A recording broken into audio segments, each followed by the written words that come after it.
नमस्कार, आप देख रहे हैं विभाग वार्ता 108 न्यूज और मैं हूं आपके साथ मानवी ठाकुर। शुरुआत करते हैं आज की खास खबरों से। हरिद्वार कोर कॉलेज में आज भाजपा के हरिद्वार लोकसभा प्रत्याशी त्रिवेंद्र सिंह रावत ने युवा शक्तियों को संबोधित किया। इस मौके पर शिव खेड़ा ने भी युवाओं में शक्ति जगाने का काम किया।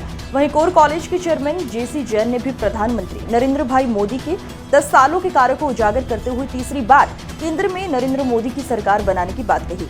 उन्होंने ये भी कहा कि देश का कुशल नेतृत्व सिर्फ मोदी जी के साथ ही है। आज इस देश में अगर हम सुरक्षित हैं तो मोदी सरकार के कारण। ऐसे में कार्यक्रम के दौरान युवाओं ने लोकसभा प्रत्याशी त्रिवेंद्र सिंह रावत से सवाल जवाब भी किए, जिसके त्रिवेंद्र सिंह रावत ने मंच से ही युवाओं को जवाब भी दिए। त्रिवेंद्र सिंह रावत ने कहा कि आज भारत का भविष्य मात्र युवा ही है और युवा शक्ति उनके साथ है। युवा देश को आगे बढ़ाने में भाजपा के साथ खड़ा है। करनी और कथनी अगर एक होती है तभी युवा मोटिवेट होता है। आप चाहे जो मर्जी बोल लीजिए, अगर करनी हमारी सही मायने नहीं रखेगी कभी यूथ मोटिवेट नहीं होता।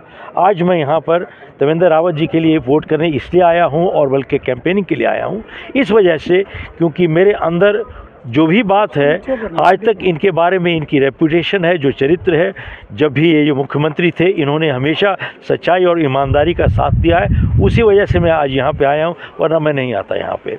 और मेरा सिर्फ यही कहना है कि एक राष्ट्र का निर्माण चरित्र के साथ होता है, स्किल के साथ नहीं होता है। अगर चरित्र नहीं होगा, रावण बहुत स्किलफुल था, रावण बहुत ज्ञानी था, लेकिन चरित्रहीन था। अगर हम लोगों को स्कूल कॉलेजेस में अगर हम लोग स्किल डेवलपमेंट सिखा रहे हैं, उनको जीविका कमाना सिखा रहे हैं, जीना नहीं सिखा रहे हैं, तो कभी देश आगे बढ़ेगा नहीं। तो मेरा यही कहना है कि अगर स्किल सिखा रहे हैं और कैरेक्टर नहीं सिखा रहे तो हम सिर्फ रावण पैदा कर रहे हैं। और सबसे बड़ी चीज़ ये है, एक स्किलफुल डॉक्टर होगा जिसका चरित्र नहीं होगा, वो क्या करेगा? यूजलेस सर्जरी करेगा, यूजलेस प्रोसीजर करेगा, और पेशेंट को मार देगा। सेम थिंग एक लॉयर होगा जो चरित्रहीन होगा, वो केस को लटकाता जाएगा 50 साल। इसी तरीके से जज होगा, वो फैसले देगा, इंसाफ नहीं देगा। पॉलिटिशियन होगा, यही कुछ करेगा, देश बेच देगा।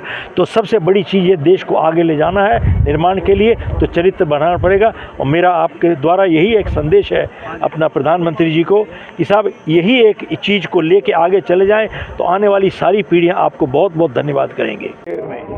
युवा शक्ति, ऊर्जा तो युवा में होती है, जोश होता है और कुछ कर गुजरने का जज्बा होता है।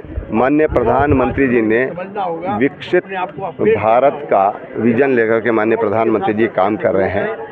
युवा उनके विजन के साथ जुड़े, उनके कदमों से कदमों मिलाकर चलें और विकसित भारत की जो यात्रा प्रारंभ हो रही है उस यात्रा में सहयात्री बने।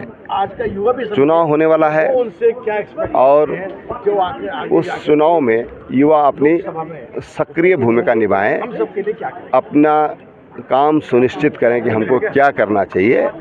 ऐसा मैंने युवाओं से अपील किया है। आप संवाद कार्यक्रम देखिए, बच्चों की जो राय है वो लिखित रूप में हमारे पास कुछ सुझाव भी उनके आए। निश्चित रूप से युवा ही भारत का भविष्य है, किसी देश का भविष्य होता है, तो उस भविष्य की चिंता तो करनी ही होगी। और उसके उत्थान के लिए युवाओं के हम चलती भाषा में कहते हैं रोज़गार के लिए बहुत ज़रूरी है कि उसके लिए काम किया जाए ताकि उसमें अधिकतम युवा अपना भविष्य संवार सके।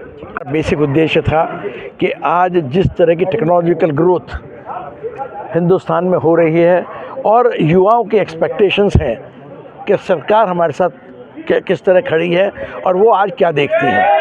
आज बहुत ज़बरदस्त उत्साह देखने को मिला हमको। देखिए कि 2000 की कैपेसिटी का हॉल है, उसमें बच्चों को, नए बच्चे आ रहे थे, पुराने बच्चों को हमें उसमें से खाली भी कराना पड़ा। बहुत उत्साह है बच्चों के अंदर और वो आज जानना चाहते हैं कि आगे आने वाले समय में सरकार हमको कैसे देखती है। आज हर सवाल का जवाब दिया कि आज हमारी सरकार की क्या सोच है और आने वाले समय में वो हमारे युवाओं की समस्याओं को कैसे हैंडल करेंगे। आज की खबरों में बस इतना ही। देखते रहिए विभाग वार्ता 108 न्यूज। नमस्कार।